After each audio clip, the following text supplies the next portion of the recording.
दोस्तों स्वागत है हमारे चैनल पर। तो आज हम फिर से लेकर आए हैं अरविंद अकेला कल्लू जी का बहुत ही ब्लॉकबस्टर फिल्म का सॉन्ग के बारे में। तो आप लोग चलिए जानिए कब कितने बजे आने वाला है। तो आप लोग दोस्तों वीडियो को शुरू से अंत तक देखें, तब आपको समझ में आएगा कि चैनल पर यह सॉन्ग का वीडियो आने वाला है। तो हमारे चैनल पर आप लोग नए हो तो चैनल को सब्सक्राइब करें और बेल आइकन दबाना ना भूलें।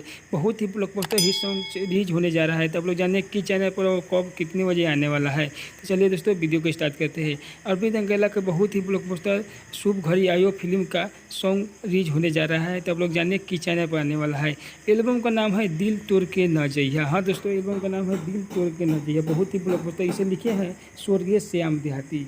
इसे लिखे थे स्वर्गीय श्याम देहाती। बहुत ही ब्लॉकबस्टर। म्यूजिक से सजाए थे ओम झा। हाँ दोस्तों, ओम झा। खुशबू तिवारी गाए थे इस सॉन्ग को।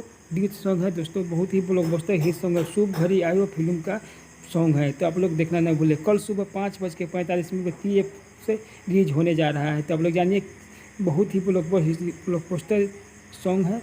तो आप लोग देखिए, बहुत ही ब्लॉकबस्टर सॉन्ग है। ऑडियो सॉन्ग रिलीज होने जा रहा है TF फिल्म्स भोजपुरी से। तो आप लोग देखना ना भूलें। कल सुबह 5:45 पर बहुत ही ब्लॉकबस्टर हिट सॉन्ग है। तो आप लोग देखिए अरविंद अकेला।